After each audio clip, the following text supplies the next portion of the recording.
Hello, and today we are going to do a royal facts video, and today's video is going to be about Prince Frederick, Duke of York and Albany. Now, the Duke of York and Albany was the second son of King George III, and he was born on the 16th of August 1763 in Royal Palace of St James's, and very much like his elder brother Prince George, the Prince of Wales, he had the very same upbringing, that was usual for that time of royalty. It's only when he becomes a teenager that he goes off and he spends an awful lot of time in the royal family's ancestral home in Hanover, and he's followed by some of his younger brothers, and he, like I say, studies school and goes to university there. Then he returns to England, his military career. So his father had decided that his second son would go and have a career in the British Army, well, not the British Army, the British and German armies. And he did training in both armies, but the majority of his early years in the army was in the army regiments in Hanover that his father still controlled because of being the head of the Hanoverian state. And so over the next few years he was promoted every couple of years and generally had quite a good reputation within the German army. He would occasionally come back to England to do some work with his regiments within the British Army, but the majority of the time he was spending over in Germany.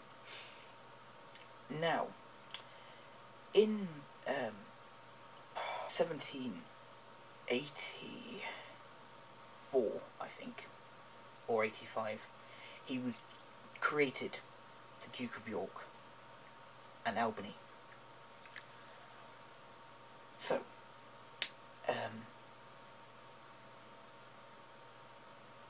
around this time he went on, that's what was called the Flanders campaign. Just before that he had just been promoted to full general of the British Army. So he went using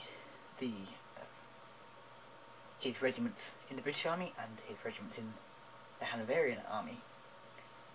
All of them came together and went into the invasion of Flanders.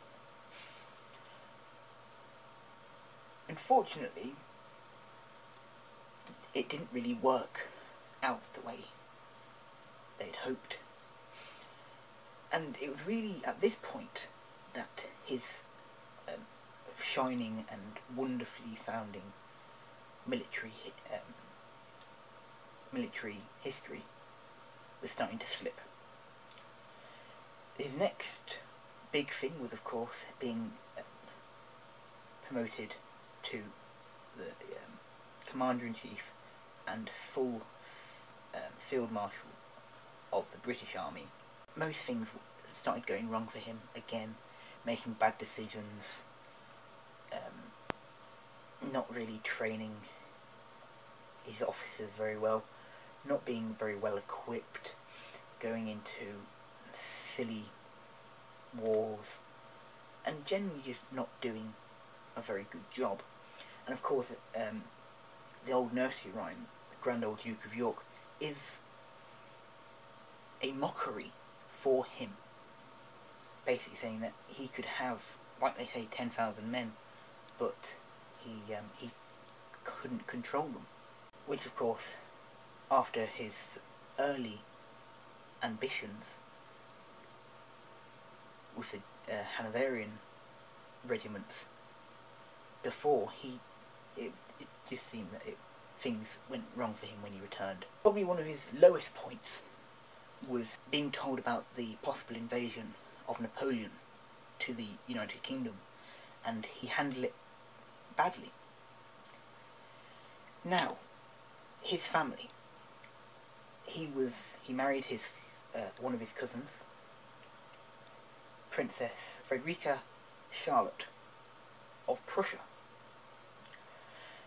and very much like his elder brother, the marriage was very unhappy, and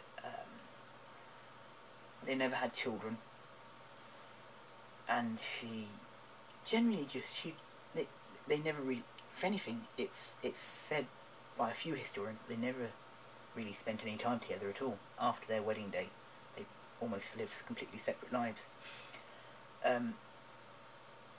Soon after them returning to Britain, she retired to a separate palace, and he lived in another one, and they just basically very rarely saw each other.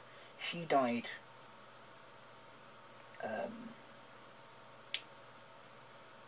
in 1820. Then, the next few years, of course, he basically didn't do anything really with his life at all. He just carried on living a life. It's roughly around this time, of course, that his father died, the same year that his wife. He died, the Duke of York and Albany died not in his own house in 1827, so 7 years after his wife. He dies in a friend's house that he'd been staying with for a few days in London. And then what happened was, after his death, of course, as was traditional, the royal body had been lay out in state, so public could pay their respects, and then he was buried in the royal graveyard at Windsor. So all in all, really, the Duke of York and Albany was cursed by the ambitions of his family, and really his own ambition as well, because he wanted so much to be something that he wasn't, and when he got to where he thought he should be, he realised that he was not well equipped for it. So thank you very much. I hope you enjoyed this video, and I shall see you next week. Goodbye.